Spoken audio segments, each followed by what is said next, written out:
Hi, I'm Shannon, and I'll be guiding you through the basics of MongoDB in this introductory course. MongoDB eliminates a number of technical challenges that slow the pace of application development. In this course, we'll go through the fundamentals so that you can get up and running with MongoDB. First, we'll introduce you to MongoDB Compass. Compass is a visual interface to MongoDB that we'll use for many lessons in this course. It allows us to configure a database and explore the data it contains. We'll use Compass to explore a few datasets and talk about the important design features, such as support for flexible schemas and the range of benefits that provides to application developers. Then we'll dive into the MongoDB query language to give you plenty of preparation as you begin to think about building your own MongoDB application. Throughout the course, we'll make use of Atlas, which is MongoDB's database as a service offering. We've created a database cluster in Atlas specifically for use in this course.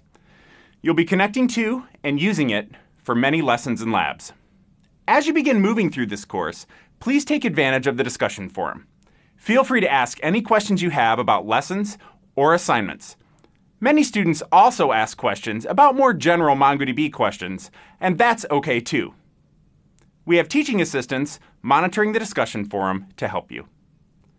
In addition, other students frequently jump in with great advice and answers if you get stuck on a lab. We're almost ready to begin, but before we do, I wanted to make you aware of the MongoDB University app. Many learners like to download lesson videos to watch on their commute or in other situations where internet bandwidth is unreliable. The MongoDB University app, available on both iOS and Android, makes this easy. Search the App Store or Google Play for MongoDB University and give the app a try. Most of our learners use it for at least some portion of every course. Okay, that's all the information you need to get started. If you have any questions or comments about the course, again, please feel free to post something in the discussion forum. We're happy to have you on board. Thanks for learning with us, and good luck.